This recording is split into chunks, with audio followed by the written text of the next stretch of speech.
कैसे हैं सभी छात्र और छात्राएं। चलिए मैं आपका अपना टीचर रुचि गौड़ आज मैं आप लोगों के लिए भारतीय संविधान का टॉपिक लेकर आया हूँ। आप लोगों को पता है कि हम एक हफ्ते में ट्यूसडे को संविधान की क्लास करते हैं और वही आज संविधान की हमारी क्लास है। और हमारा संविधान में जो टॉपिक चल रहा है वो चल रहा है संसद, और संसद में भी जो हमारा टॉपिक है वो है राज्यसभा। राज्यसभा का पार्ट 1 हमने आपको कर दिया है कंप्लीट, और आज पार्ट 2 में हम राज्यसभा से संबंधित जो भी संपूर्ण सामग्री है और जो भी क्वेश्चन बन सकते हैं वो आप सबको हम कंप्लीट कर देंगे। तो पार्ट 1 और पार्ट 2 दोनों को मिलाकर आप राज्यसभा को कंप्लीट करेंगे। ठीक है, राज्यसभा एक सरसरी नजर से बतला दूं, अपर सदन है। ठीक है, कभी भी भंग नहीं होता। सदस्यों का कार्यकाल 6 वर्ष होता है।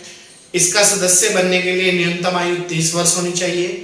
राज्यसभा के अधिकतम जो सदस्य हैं 252 हो सकते हैं, वर्तमान में 245 है। ठीक है, आइए देखते हैं पार्ट 2। याद रखना, राज्यसभा संविधान के आर्टिकल 249 आर्टिकल याद रखना, मोस्ट वेरी वेरी इंपॉर्टेंट, के तहत राज्यसभा उपस्थित मतलब 245 में से जो वहां उपस्थित होंगे, उपस्थित तथा मतदान करने वाले सदस्यों के 2/3 बहुमत से, मतलब 245 उपस्थित है और मतदान करा 345 में इनका, ठीक है, इनका 2/3 बहुमत से प्रस्ताव पास कर यह घोषित कर सकती है कि कोई भी विषय राज्य सूची में उल्लेखित राष्ट्रीय महत्व का है, तो भारतीय संसद ऐसे विषय पर अस्थायी कानून बना सकती है, अनपरमानेंट कानून। ठीक है, अब फिर सुन लीजिएगा एक बार। आर्टिकल 249 ये कहता है कि राज्यसभा उपस्थित और मतदान करने वाले कुल सदस्यों के 2/3 बहुमत से यह घोषित कर सकती है कि राज्य सूची जो है, संविधान में 3 सूची है, संघ सूची, संवर्ती सूची, राज्य सूची। ठीक है, राज्य सूची में उल्लेखित कोई विषय राष्ट्रीय महत्व का अगर है तो संसद उस पर अस्थायी अनपरमानेंट कुछ समय के लिए कानून बना सकती है। तो आर्टिकल 249 ये कहता है अस्थायी कानून। क्लियर? नॉट है, ऐसा कोई भी प्रस्ताव 1 वर्ष से अधिक लागू नहीं होगा। मतलब 1 साल के लिए ही संसद कानून बना सकती है, और अगर राज्यसभा चाहे तो उस कानून को 1-1 वर्ष के लिए उसका कार्यकाल, उसका समय आगे बढ़ा सकती है। नहीं होता, लेकिन अगर राज्यसभा चाहे तो उसे हर वर्ष 1 साल के लिए और आगे बढ़ा सकती है। क्लियर है? तो आर्टिकल 49 में इस चीज का उल्लेख है कि संसद जो कानून बनाएगी अस्थायी कुछ समय के लिए, उसका जो समय होगा वो 1 वर्ष होगा। 1 वर्ष बाद वो समाप्त हो जाता है। लेकिन अगर उसे समाप्त नहीं करना है तो राज्यसभा ये कर सकती है कि जब उसकी समाप्त होने का समय आए तो उसका 1 वर्ष कार्यकाल और बढ़ा दे। कभी तक भी वो बढ़ा सकती है, जब भी वो समाप्त हो। ठीक है, नेक्स्ट आर्टिकल 312 के तहत केवल राज्यसभा को राज्यसभा में उपस्थित तथा मतदान देने वाले सदस्यों के कम से कम 2/3, वो फिर वही मामला है, वहां 2/3 सदस्यों के बहुमत से अखिल भारतीय स्तर की सेवाओं का निर्माण करने का अधिकार है।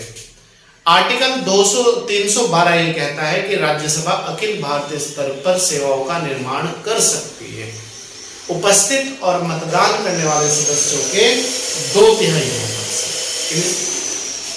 नेक्स्ट है धन विधेयक। क्वेश्चन आता है, धन विधेयक राज्यसभा में दोबारा स्थापित नहीं किया जाएगा। अनुच्छेद 109(1) में उल्लेख किया गया है। मतलब अगर कोई धन विधेयक है वो लोकसभा में ही लाया जाएगा पहले, फिर लोकसभा उसे फाइनल करके राज्यसभा के पास भेजेगी और राज्यसभा को 14 दिन का समय मिलता है धन विधेयक पर। अगर 14 दिन में राज्यसभा ने पास करके उसे भेज दिया तो कोई बात नहीं, अच्छी बात है। अगर नहीं भेजा 14 दिन के अंदर तो ये माना जाएगा कि राज्यसभा ने वो पास कर दिया है और वो दोबारा से फिर राज्यसभा के पास नहीं भेजा जाएगा। उस विधेयक पे अंतिम मंजूरी राष्ट्रपति देंगे या नहीं देंगे वो तो बात की बात है। तो धन विधेयक राज्यसभा में दोबारा स्थापित नहीं किया जाएगा, आर्टिकल 109(1) में उल्लेख किया गया है। धन विधेयक के संबंध में राज्यसभा को केवल सिफारिश करने का अधिकार है। याद रखना, धन विधेयक के संबंध में राज्यसभा केवल सिफारिश कर सकती है, ना तो कोई बदलाव कर सकती है ना उसमें कोई चेंज कर सकती है। जिसे मानने के लिए लोकसभा बाध्य नहीं है। इसके लिए राज्यसभा के पास 14 दिन का समय होता है। अगर सिफारिश करती है राज्यसभा धन विधेयक के संबंध में तो लोकसभा वो माने या ना माने वो उसके ऊपर निर्भर है और राज्यसभा के पास 14 दिन का मात्र समय होता है, अभी बताया था मैंने। इस बीच लोकसभा को वापस नहीं किया तो वो पास मान लिया जाता है। क्लियर है? एक बार फिर समझा रहा हूं, मोस्ट इंपोर्टेंट आर्टिकल है आर्टिकल 109(1) में यह कहा गया है कि धन विधेयक पहले लोकसभा पास करेगी फिर राज्यसभा में आएगा। राज्यसभा ने अगर 14 दिन के अंदर उसे लोकसभा को वापस कर दिया तो अच्छी बात है, नहीं किया तो 14 दिन के अंदर यह माना जाएगा कि लोकसभा राज्यसभा ने वो पास कर दिया है, राज्यसभा में दोबारा नहीं भेजा जाएगा। ठीक, तो ये नोट, राज्यसभा धन विधेयक को अस्वीकार नहीं कर सकती, अस्वीकार नहीं कर सकती, अनएक्सेप्टेबल नहीं कर सकती और ना ही उसमें बदलाव कर सकती, ना ही उसमें कोई लिख दो यहां कोई, ना ही उसमें कोई बदलाव कर सकती। क्लियर है? ना तो अस्वीकार कर सकती धन विधेयक को, ना उसमें कोई बदलाव कर सकती। नेक्स्ट है, भारत के राष्ट्रपति एक वर्ष में कम से कम 2 बार राज्यसभा का अधिवेशन आहूत करता है। आहूत मतलब बुलाता है। राज्यसभा की सत्र की अंतिम बैठक और सत्र की प्रथम बैठक के मध्य 6 माह से अधिक अंतर नहीं होना चाहिए। मतलब राष्ट्रपति एक वर्ष में राज्यसभा के 2 अधिवेशन बुलाएगा। अधिवेशन की जो अंतिम बैठक है वो और अगला सत्र की अंतिम प्रथम बैठक के बीच 6 महीने से ज्यादा अंतर नहीं होना चाहिए। ये ठीक। इसके बाद नेक्स्ट पॉइंट आना, भारतीय राज्यों की राज्यसभा में सदस्य संख्या। राज्यसभा में सदस्य जो संख्या होती है वो जिस राज्य की जितनी ज्यादा पॉपुलेशन होगी उसमें से इतने ही ज्यादा सदस्य चुन के आते हैं। जैसे यूपी की सबसे ज्यादा पॉपुलेशन है भारत में, यूपी राज्य की, तो यूपी से सबसे ज्यादा सदस्य चुन के आते हैं। ऐसे जिस राज्य की सदस्य संख्या कम है, चाहे वो दिल्ली हो, उत्तराखंड हो, XYZ कोई भी हो, तो वहां से कम सदस्य चुन के आते हैं। तो पॉपुलेशन टू अकॉर्डिंग सदस्य संख्या राज्यसभा में चुनकर जाते हैं। तो इसी तरीके से यहाँ से क्वेश्चन दे देगा, किस राज्य से राज्यसभा में कितने सदस्य हैं या क्या भिन्न है या क्या अलग है या क्या सुमेलित नहीं है। तो देखते हैं, उत्तर प्रदेश से राज्यसभा में 31 सदस्य चुन के आते हैं। महाराष्ट्र से 19 सदस्य चुन के आते हैं। तमिलनाडु से 18 सदस्य चुन के आते हैं राज्यसभा में। बिहार और पश्चिमी बंगाल, बिहार से भी 16 सदस्य चुन के आते हैं और पश्चिमी बंगाल से भी 16 सदस्य चुन के आते हैं। ठीक है। कर्नाटक से 12 सदस्य चुन के आते हैं राज्यसभा में। आंध्र प्रदेश, गुजरात, मध्य प्रदेश, आंध्र प्रदेश, गुजरात, मध्य प्रदेश, तीनों से 11 सदस्य चुन के आते हैं। 11 वहां से, 11 वहां से। ठीक है। इसके बाद उड़ीसा और राजस्थान, उड़ीसा से भी राज्यसभा में 10 सदस्य आते हैं और राजस्थान से भी 10 सदस्य आते हैं। ठीक है। इसी तरीके से केरल से 9 सदस्य चुन के आते हैं राज्यसभा में। इसके बाद है पंजाब और असम। पंजाब से भी 7 सदस्य आते हैं राज्यसभा में और असम से भी 7 ही सदस्य चुन के आते हैं। तेलंगाना से 7 सदस्य चुन के आते हैं तेलंगाना से। ठीक है। झारखंड से 6 सदस्य चुन के आते हैं। छत्तीसगढ़ और हरियाणा इन दोनों से 5-5 सदस्य चुन के आते हैं, छत्तीसगढ़ से भी और हरियाणा से भी। हिमाचल प्रदेश 3 और उत्तराखंड से भी 3। ठीक है। यहां से सबसे 8 राज्य ऐसे हैं भारत के जहां से एक सदस्य ही चुन के आता है, जैसे नागालैंड, मणिपुर, मिजोरम, त्रिपुरा, मेघालय, अरुणाचल, गोवा, सिक्किम। एक तो याद रखना 7 सिस्टर, पूरे 7 सिस्टर से ही एक सदस्य। बस एक राज्य है गोवा, तो गोवा से भी एक ही सदस्य चुन के आता है क्योंकि पॉपुलेशन वहां की कम है। इन सब राज्यों से एक सदस्य आता है या आते हैं, एक ही बात है। ठीक है। तो 8 ऐसे राज्य हैं जहां से एक सदस्य चुन के आते हैं। सबसे ज्यादा राज्यसभा में जो सदस्य आते हैं वो चाहे राज्यसभा हो, चाहे लोकसभा हो, चाहे विधानसभा हो, वो आते हैं आपके उत्तर प्रदेश में। नॉट केंद्र शासित प्रदेश जम्मू कश्मीर से राज्यसभा में 4 सदस्य दिल्ली से,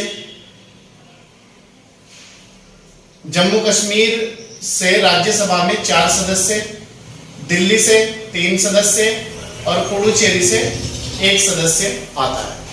क्योंकि मैं आपको बतला दूं, केंद्र शासित जो प्रदेश है उनकी संख्या वर्तमान में 8 है। ठीक है।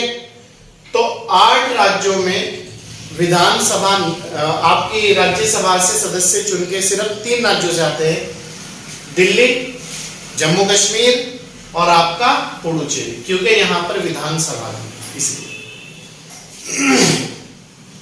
राज्यसभा के प्रथम सभापति डॉक्टर एस राधाकृष्णन थे। जो भी भारत का उपराष्ट्रपति होगा वही राज्यसभा का सभापति होगा। पहला पूछे तो डॉक्टर एस राधाकृष्णन है, वर्तमान पूछे जो हमारे उपराष्ट्रपति हैं एम वेंकैया नायडू, वो राज्यसभा के सभापति है। ठीक है। जबकि प्रथम उपसभापति एस वी कृष्ण मूर्ति राव थे। ठीक है। नेक्स्ट है राज्यसभा का प्रथम बार गठन 3 अप्रैल 1952 को हुआ था, जबकि पहले इसकी बैठक 3 मई 1952 को हुई थी। राज्यसभा का जो गठन किया गया था वो 3 अप्रैल 1952 को किया गया था और इसकी जो पहली बैठक हुई थी वो 13 मई 1952 को हुई। नेक्स्ट अंडमान निकोबार, चंडीगढ़, दादरा व नागर हवेली, दमन व दीव, ये 5 लक्षद्वीप, ये 5 केंद्र शासित प्रदेश ऐसे हैं जहां से राज्यसभा में कोई भी सदस्य चुन के नहीं आता या राज्यसभा में इन केंद्र शासित प्रदेशों का प्रतिनिधित्व नहीं है। देखो 5 ही हो गए, 3 ही हो गए, 8। तो 8 केंद्र शासित प्रदेशों में 5 से कोई भी सदस्य चुन के नहीं आता राज्यसभा में। 3 ऐसे हैं जहां से सदस्य चुन के आते हैं, जम्मू कश्मीर से 4, दिल्ली से 3 और पुडुचेरी से 1 सदस्य चुन के आता है। तो दोस्तों ये थी आज की हमारी राज्यसभा की जो क्लास थी, वो मैंने आपको कंप्लीट करा दी है। पार्ट 1 और पार्ट 2 फिर कह रहा हूं एक बार, पार्ट 1 पार्ट 2 दोनों मिला के राज्यसभा कंप्लीट पढ़े। इसके बाद भी अगर आपकी कोई समस्या है तो आप लोगों का वेलकम है, स्वागत है। आप लोग बाय कॉल भी कंफर्म कर सकते हो और आप लोग कमेंट में भी कंफर्म कर सकते हैं। और आप लोगों की सेवा में विनाइस कैंपस का ऐप लॉन्च किया गया है। विनाइस कैंपस से आप ऑनलाइन क्लास भी ऐप डाउनलोड करके प्ले स्टोर से ऑनलाइन क्लास भी आप ले सकते हैं। वो कोई भी आपका एग्जाम हो, चाहे आईएएस का हो, पीसीएस का हो, एसएससी हो, बैंक हो, रेलवे हो, सीटेट हो नेट JRF हो, ग्रुप C हो, पुलिस SI, कुछ भी XYZ, तो आप वहां से डाउनलोड कर सकते हैं, आप क्लास लेना स्टार्ट कर सकते हैं। आप लोगों का स्वागत है, आप लोगों का वेलकम है। अगर आप हमारे यूट्यूब चैनल पर नए हैं तो सब्सक्राइब कर लीजिएगा, लाइक और शेयर जरूर कीजिएगा, और अगर पुराने हैं तो कंटिन्यूटी के साथ बने रहिएगा, ज़्यादा से ज़्यादा लोगों को जोड़ने का प्रयास करें। चलिए मैं आपका अपना टीचर पूछे। Thank you.